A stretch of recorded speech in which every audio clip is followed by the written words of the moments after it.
Afro-American unity sees the only hope for the black man in America in a strong Africa, and the necessity of the Afro-American becoming inseparably linked with the overall program that's existing on the African continent. The two problems must be solved together, and the two forces must go forward together. And so the Organization of Afro-American Unity has a program to link the Afro-Americans with the Africans and the Africans with the Afro-Americans. When I say Afro-Americans, I mean those throughout the entire Western Hemisphere. This is our only hope. Our hope is in a strong Africa.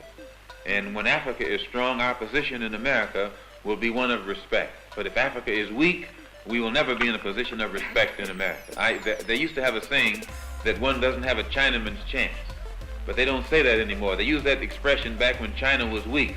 But now since Mao Zedong has been successful in making China a strong country, the Chinese have more chance than anybody else. So this saying has become outdated.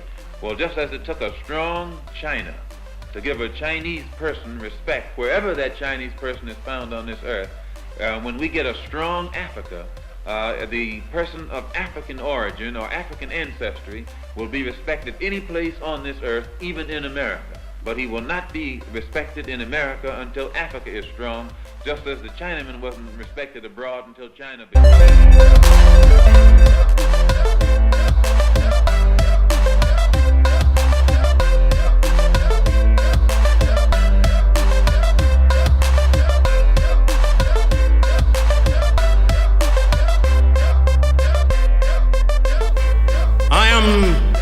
Telling us, as I remember the Osagie for Dr. Kwame Nkrumah, that now, as you turn in your grave, if you had been alive, you'd possibly be 107 years today.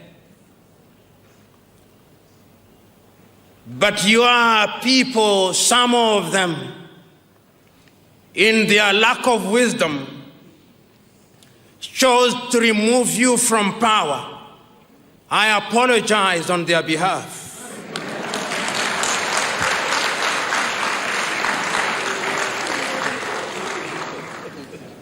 They gave you only a few years to be present in this world. And during those few years that you are present in this world, you shook not only Ghana, but Africa so very fundamentally that although your mortal remains were interred, your spirit is alive and well. And it's that spirit that occupies our minds and hearts today as we remind ourselves that the only way in which Africa will realize our potential is through the path of unity. I know as you lie in your grave, Great Osagyefo, there is a sense in which, in a manner so completely invisible to us, you are turning uncomfortably and weeping uncontrollably. Because your continent is bleeding. It is bleeding in every corner. In our heart, in the Congo, she bleeds. That country that is so rich is yet the poorest nation in Africa. But it does not stop bleeding only in the Congo. It also bleeds in our horn in Somalia. That country, which could be very rich, is only famous for the wrong things. Men killing men for no reason. But it doesn't stop bleeding there.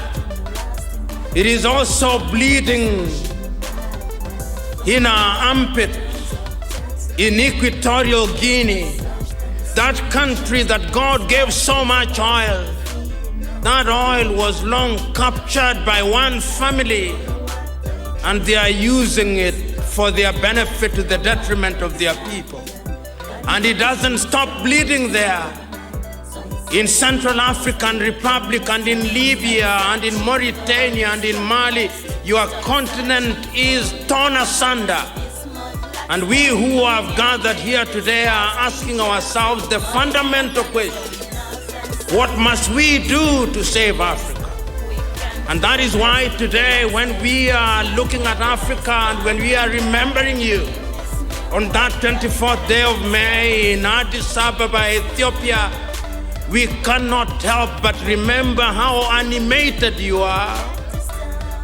We cannot help but remember that what you saw 50 years ago is turning out to be as evergreen as when you spoke them.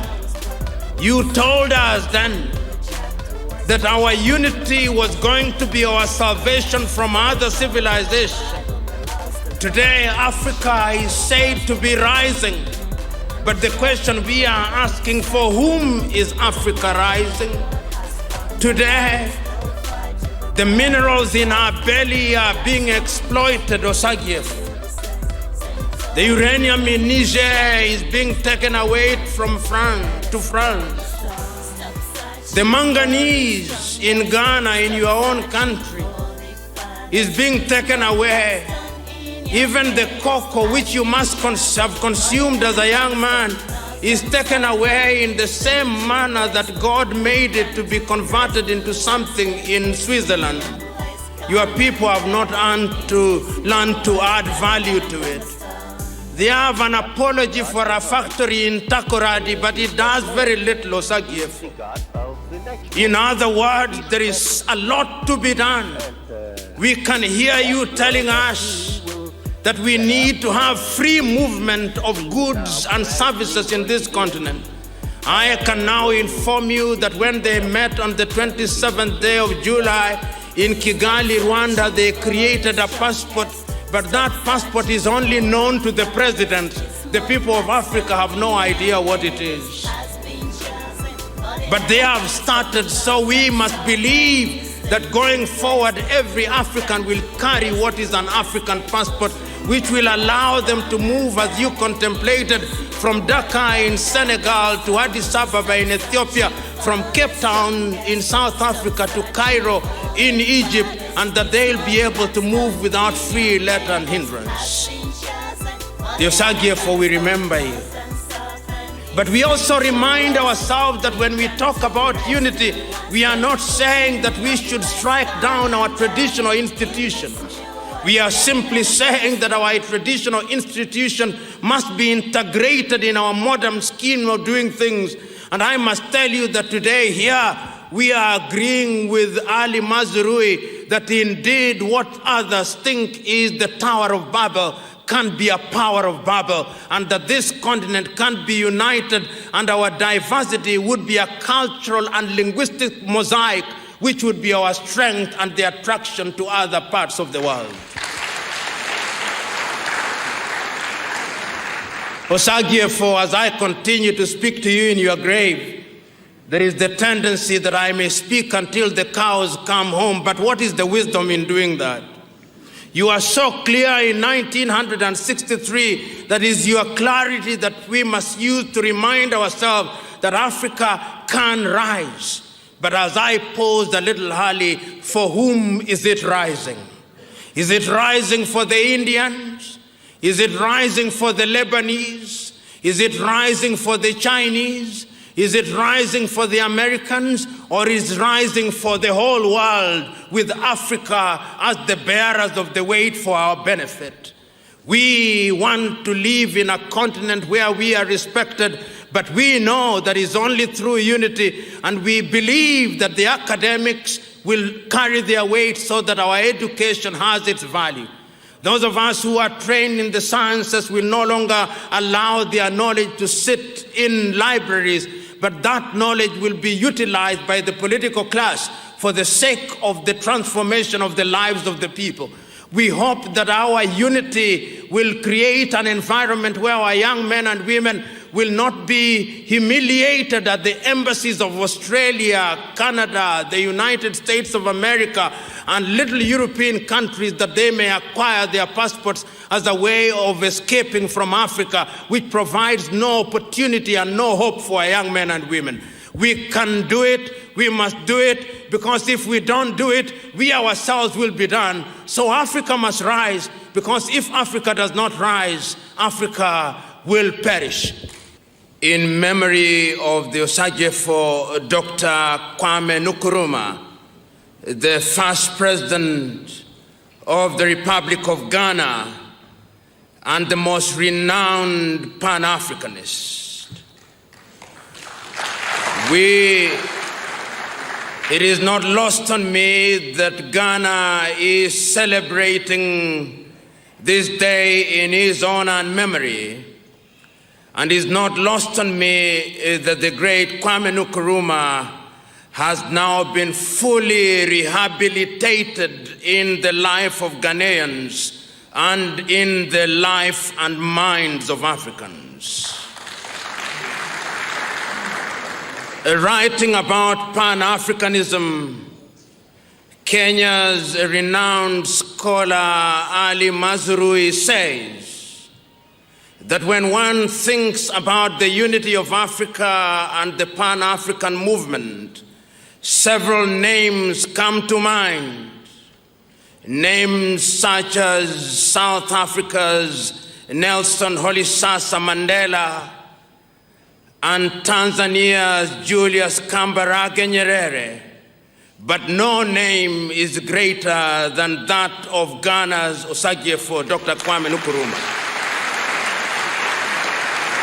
Indeed, we will remember that a few years ago, at the turn of the century, Africans both in the continent and outside of it were asked to vote for the greatest African who ever lived, and unanimously they said that it was Osagyefo Dr. Kwame Nkrumah. It is therefore right and fitting to be invited to speak in memory of a man such as that. On Monday, we had the occasion in the first series of our lectures to examine the status of politics in Africa, and we agreed unanimously